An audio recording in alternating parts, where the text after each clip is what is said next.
Okay, welcome back to the PAX show floor. I'm actually here now with Chris in our last but not least segment of the day. Chris, just tell us a little bit about yourself and why you're on the show today.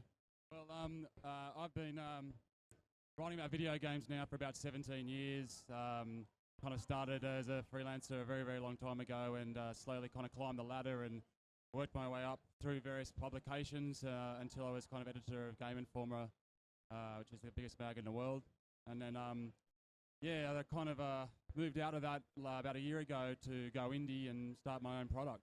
Awesome, awesome. So just tell us a little bit about that time when you're working at Game Informer and other magazines as well, other digital publications, I guess, as well. Yeah, websites. And, websites, that's right.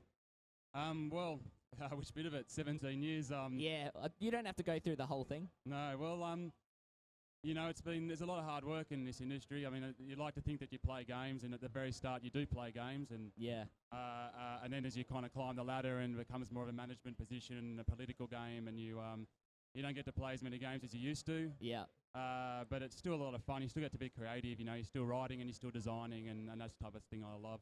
Yeah, and what kind of a role did you play in Game Informer? Were you editing? Were you informing other people's articles? What kind of things were you doing there? Well, editor role is very much a management role. Yep. So you'll find a lot of editors out there don't contribute much in the way of writing at all. Sure. I did write a fair bit just because that's the root of my passion. That's what you want to do, yeah. Yeah, so I did do a lot of writing for the magazine, but mostly it's management, mostly it's politics, mostly it's about getting all your ducks lined up in a row and a really good product out there, and then communicating it with the audience. Yeah, well, I'm sure that some of our audience out on Twitch TV there, and maybe even some here on the show floor, are probably interested in writing about video games or trying to break into the industry as such. I was just wondering if you had any sort of advice for those guys and girls that want to break into the industry and maybe perhaps write for magazines like that or digital publications. Just before we talk about what you actually did do after that. Well, the one thing about writing is it's like, I guess, any kind of craft, the more you do, the better you get. I look back at writing I did even a year ago, let alone 17 years ago, and it looks like rubbish to me, and I can't believe it got published. Because you get better and you get better and you get better, so practice is the most important thing you can do, and I think a lot of people that I've hired over the years have been very active in the blogging communities, have been very active on their own sites. Sure. But it's important not to pigeonhole yourself. That's the most important advice I can give is, don't just be like someone who only plays DS or only plays 3DS and only plays Monster Hunter. Diversify. Yeah, if you're, only known to editors as a guy who does racing games, then you're going to limit yourself. If you've only got an Xbox, you're going to limit yourself. So you're going to go all in, own all the consoles, alter the formats, and school yourself on every genre. Yeah, and is there sort of like people need to take sort of a unique creative angle at these sort of things? I mean, there's always a glut of reviews, and I think that these days a lot of more long-form stuff and features are really more prominent in the industry, and people rave about these kind of things that come up nowadays. And with the inclusion of social media and that sort of thing and sharing, what do you think that the roles for those kind of long-form stories and big features are as opposed to reviews and, Metacritic scores and that kind of... Well, it's very interesting. It depends a lot on your outlet. When you're thinking about... When you're managing a site, for example, and you think about hits, and you've got to think about a headline, you've got to think about what the selling point is, what's going to make someone click on that. And you would have seen all those ads at the bottom of articles and like top 10 facelifts and things like that. Yeah. But they work. They get a lot of traffic. So, you've got to have an angle to your story which is going to grab people in 3 or 4 words. And you've got to think about that. You can't just think, I'm going to write a story about some, really, really awesome game, and people are going to read it because it's a really awesome game. Yeah. There's 1,000 of those stories, and you've got to think about the marketing aspect of your story as much as the actual writing of it. Yeah, I think especially for those folks in Australia, I mean, the industry isn't large.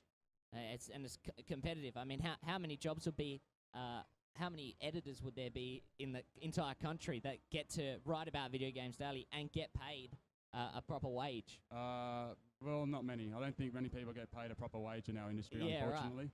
So, I mean, that kind of brings us to where you're at now, and sort of what you're saying earlier, where you went indie. Just tell us a little bit about what you do now, and maybe we can even get a bit of a show later Yeah. on. Well, I'll just quickly give you an idea of why I left Game Informer and started Grabbit. Yeah, do that. And I was working on all the big blockbusters, and Game Informer does a lot of world announcements at big games and stuff. It's great stuff. It's good fun. But Yeah, I was seeing a hell of a lot of creativity, a hell of a lot of energy and quality coming out of the indie scene, and not many people are talking about it. Definitely not talking about it in the kind of quality way that we were doing on Game Informer for your Assassin's Creeds and your Call of Duties. That type of thing. yeah, for sure. At the same time, I was thinking about the digital magazine space. I didn't really feel like people were really experimenting much in that area, and we're really mining the potential of it. Yeah. So I created a digital magazine called Grabbit, and Grabbit is focused on the indie gaming scene. It's focused on giving those indie games that type of coverage, Yeah, but at the same time, it's also trying to push the boundaries of what a digital magazine can do. yeah. So I mean, that's sort of the element we were talking about when we say that you need to diversify a bit. I mean, if you're gonna keep doing writing, you've got to be at either the top of your game, or you go and start experimenting with things like that.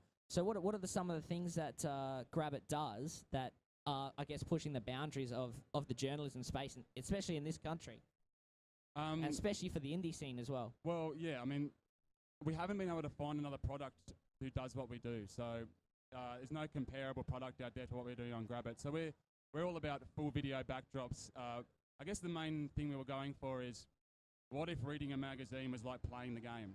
Yeah, If it felt like you're playing a game to read it. yeah, And then what if while you were reading it, you could immerse people in that game world as they're reading about the game by having video, by having sound, by having these other senses engaged that complement the text, so that, yeah, you're reading about the game, but at the same time you're hearing the soundtrack from the game, you're seeing the video in action in the background, and then you can really build an atmosphere.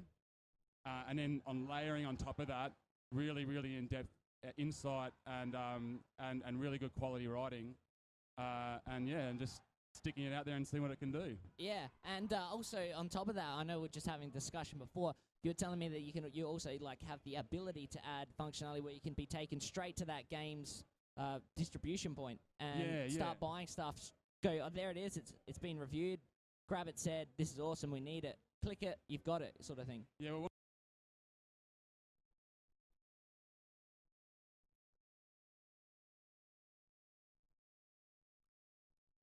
magazine which was kind of organic to the format it was talking about, so that it existed in the same ecosystem, so that if you're reading about an iPad game, for example, and you go, you know what, I want to check that out, Yeah. you can push a button, it'll take you straight to the App Store, you can buy it, you can go back to the magazine while it's downloading, you never leave the environment. Yeah. And we hope definitely to expand Grabbit then onto, the Xbox dashboard, onto the Sony dashboard, and, I've started conversations with those types of people and explore things like Oculus and see what we can do with it. Yeah, that's excellent, man. I mean, that's really, as you said, pushing the boundaries of the journalistic space. And it's probably something that you need to do in this day and age with just the way that print media has sort of gone the way of the dodo, as you might have heard in the panel yesterday on games writing. So we'll get into Grabbit. You've got your iPad here, so chuck on a headset and we'll see if we can get some good vision of what Grabbit's all about. As you were saying, there's layers and layers, and ogres don't have layers, but donkeys have layers, and so does Grabbit. Righto, so I'll launch us into this. I'll start off with episode 7, which was a recent episode we did. So, one of the first things about taking a magazine digital is you don't have to think anymore about a static cover. Sure. The first thing we did when we started doing this was we thought, do we have to do a masthead at the top? Do we have to have just an image there? No, well, we don't have to do it anymore. We don't have to have cover lines. We don't have to do that stuff. So this is the cover of week 7, or episode 7, as you call it. So episode 7 is a video cover. They're all video covers. Yeah. So, we got your standard editorial at top start, but, we can bring a lot of interaction here. So we're not connected to the internet, unfortunately, so I can't press a button here and take you to the Yeah, App and Store. take you there, sure. But I'll bring you into kind of animations into these games. Now, what you can't hear right now is that the soundtrack from Tiny Troopers Alliance, which was a game that we did the world exclusive making of on, Yeah. is The soundtrack's playing in the background, so you can read through it all. So as you're reading through this, this is World exclusive, did you say? Yeah. So, and we got got trailers that just play. They're all built straight into it. So they're embedded in the actual document. Okay. Is it an app? Grabber is an app, or is it each week you get the new app? It's an app. Yep. So it's everything we download into the environment. So makes it a bit of a heftier download. Yep. So I think this issue might have been around the 400 megabyte mark. Okay. But it means that you can stream all the music and have all the video. You'll see in a second. I'll take you to our reviews. So we'll just get the review section up. So here's a review template for you. Oh, sorry. It's all right. There's a bit of trouble with the lighting. It's like reversing a trailer. So you can have the full video in the background playing as you're reading the experience, and then everything's laid on top. So in here you can read the article. We have it's amazing. Interviews, so you can have an interview with a developer, because one of the beautiful things about the indie game scene is every game has a really, really personal human story behind it. So we like to engage with that, and I've been really happy actually talking to the indies today to say the questions that we do in Grab It are some of the best they've ever had. Yeah, that's awesome, man. I mean, behind that text, that is the game playing. That is Battleheart Legacy. Well, it's video footage. Video but footage, it's of course, yeah. So, gameplay footage of Battleheart. It's not going to work because we're not online right now, but if I tap that button, it would go to the App Store, you could buy the game and then continue That your button day. is the go buy button. It's not going to work if I press it. But Yeah, sure. But so we've got a whole bunch of reviews in here, and it's all video footage. It's all, that works too. Yeah. And then there you go again. Yeah, and then it's all in there. So is there a reason why you're focusing on the indie scene? I mean, is that something that's close to your heart, or as a indie, I guess what you have gone to do now is to be indie from the journalism side of things. Yeah. Do you want to support the indies because of that, or is it something that you've always thought needs more exposure, doesn't get enough, or is just a niche space for? Well, the idea first popped into my head when we were doing Game Informer and Angry Birds 2 came out. Yep. And it was the biggest game in the world. Yeah. Biggest game ever. And we gave it a half-page little review. Okay. And I thought there's just something that's not quite right about that. Yeah. And I understood why. I understood for that magazine and that audience why it wasn't a good fit for that. But I thought, who's doing this? Who's making use of this quality product? And Angry Birds may not be the best example of a quality high-end indie game. Yeah, well, I mean, not so much, but you can see what you're coming from. Angry Birds and a half-page spread, as you said, was the biggest game at the time. And I started looking into it further, and then I just kept finding unbelievably awesome games I didn't know it existed. One of the first games we did, the first cover, was a game called Republic. Right.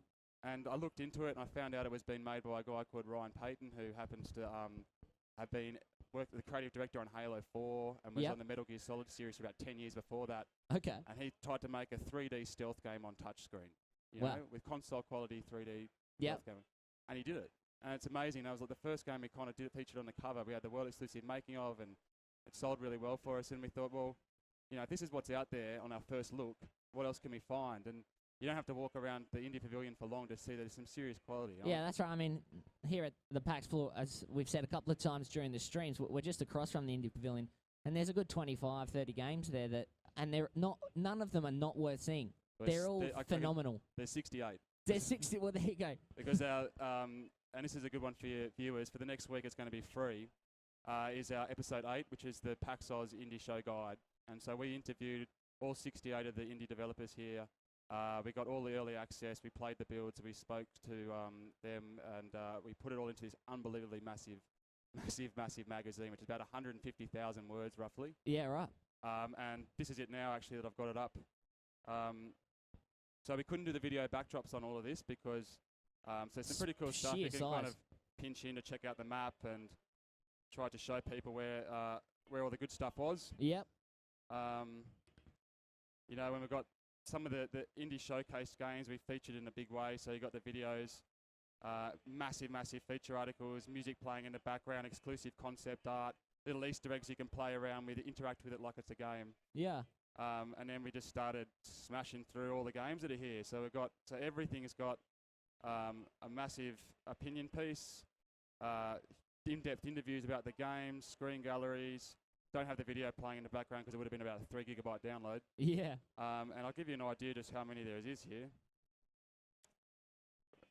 Just the sheer size of the the magazine. Yeah, so I don't know how long it would take you to read it all, but if you've got any interest in the indie gaming scene, especially in the Australian indie gaming scene, do yourself a favour and grab this while it's free. Yeah, so as Chris said, that you can grab that from Grabbit.com. Well, you can just search for Grab It on the App Store. And Or it'll search come for up. Grab It We've on the also App Store. got some flyers around here, but there is a grabitmagazine.com. It's got all the information on there. Plus, we update that pretty regularly with news about the indie gaming scene. And if you want to grab more copies of Grab It, do you go back to the App Store? You don't have to do that. You're just a one-time thing. Well, we've got a bit of a shop on the website. Yep. But, you know, the App Store, the way it is, you can search by the developer and Of find more course. stuff. So it's all there. We've linked it through the magazine as well. You can go back and check it out. Because the beautiful thing about the indie scene is that it doesn't age. Yeah. You know, so the stuff that we did that's why we call it episodes instead of issues, because an issue suggests that it gets Yes. superseded. Yeah, it's time Whereas based. an episode, you can always go back to season 1, episode 1 and relive it. So if you go back in through those early episodes, you'll still find killer experiences because, you know, it's not all about pushing the highest end tech and it's not all about iteration as in game X number 8. Yeah. You know, so, yeah, that's... I mean, it's the way of the game scene at the moment that a lot of the indies are getting that exposure, and it's good to see that something like this where it's so layered, your magazine, that you can just go touch one button and you're there and you're downloading games. And as we've already seen during the streams, I mean, half of these games are free. Yeah, yeah.